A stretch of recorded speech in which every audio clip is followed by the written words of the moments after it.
Africa Innovation Summit. This is the second in the series. The second one will focus on one critical question. How can we Africans innovate our way out of the challenges facing the continent?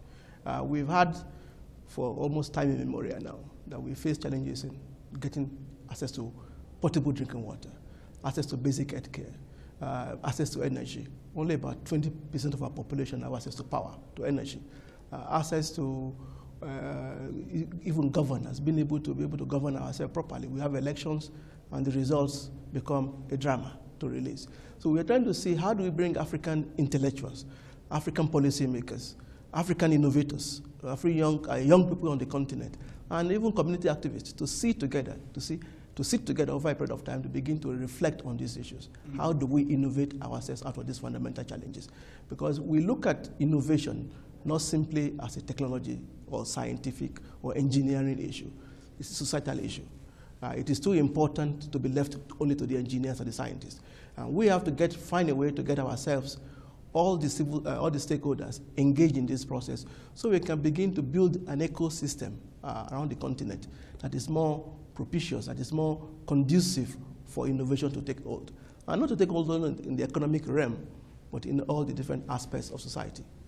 One thing that I was looking at is that we're still seeing underlying challenges with water scarcity. Mm-hmm. You mentioned electricity, very interesting, and education. Education, once more, is being on the table, discussed as something that we cannot have enough, say, students who are actually well equipped with a skill set for the market. So how does innovation and maybe technology tap into this particular conversation, and when do we see this now delivering on what we should have expected to have, like, say, 5 years or 10 years ago? Our challenge is not technology per se in education or technology per se in delivering water. Mm-hmm. Our challenge is more systemic. It's the way we organize our countries, the way we manage our development processes. And I think this is the basic issue that we need to begin to focus on. We cannot just say we are focusing on technology. It's not going to resolve our problems. We have to focus on technology. Yes, it's important. It's because it's critical in looking for new ways to be able to resolve problems. But at the same time, we have to also review and analyze how we manage our countries, how we manage our economies, how we manage our societies, and how do we develop the necessary will so that we can have the right leadership to ensure that we begin to focus on resolving our issues on a day-to-day basis. Yes, education is critical, it's crucial. We are now in a world that is technological innovation is happening at an exponential rate. There's now growth and new developments are happening. Change is happening on a daily basis. In fact, people will say the only constant right now is rapid technological change. And if you don't have the right educational system, we're not going to be able to catch up. Nor are we going to be able to compete in this global market space that we are in right now as a continent. And I think the critical issue for us is that we have to find a way to begin to build bridges among the stakeholders, from the private sector to the government, to the civil society, to the academics, and to the young people who are innovating, who are building. When you go around the African continent today, you see many people building apps, interesting IT projects. But this alone is not enough. We need to marry this together so we can begin to build the right policies that will ensure that when we innovate on the continent, which we are doing, we can scale this innovation up to move beyond the little corners where they're innovated, not only to Africa, but to the rest of the world. Mm-hmm. Now, Jacob, one interesting thing that we would definitely want to speak about is we've been seeing more solutions coming to Africa, but not developed specifically by Africans. And these come at a certain cost, a bit expensive when you have to get your solutions out of the continent.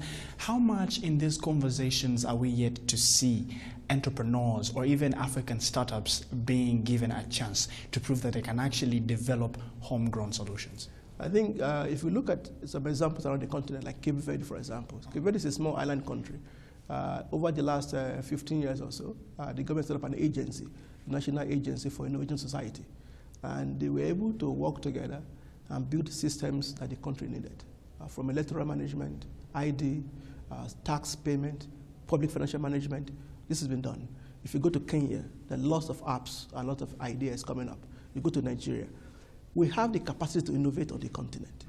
But it seems to be easier for the corporations and the big government to some extent to simply import and buy because it's easier for them.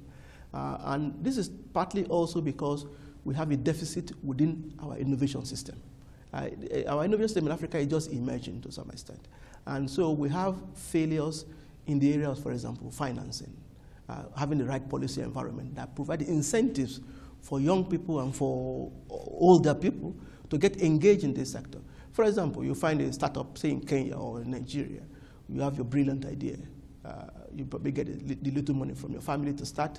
You develop your products, but the next stage, you need about $200,000 to scale up. So you can now export to Kenya or export to other countries. But you can't because there's no financing. You go to the bank will need 150% collateral guarantee, and most young people don't have this. And most people come from on the continent. Is this something you hope to work with to maybe yes, solve? in fact, at the summit, we're going to be dealing with this. In fact, we now launch a process to identify some of the top innovators on the continent, some of the main ideas coming on the continent right now with ideas to resolve some of these fundamental challenges facing the continent. We want to bring 50 of these SMEs or startups into Kigali. We provide a platform for them to showcase their products. We will provide networking for them among each other. We provide processes to assess them with mentoring and coaching. And importantly, we'll be bringing in people who are potential investors who can see this investment, these innovations as an investment opportunity. And we want to bring Africans, wealthy Africans, to come and participate in this process because it's not all the time we have to go outside to be looking for money.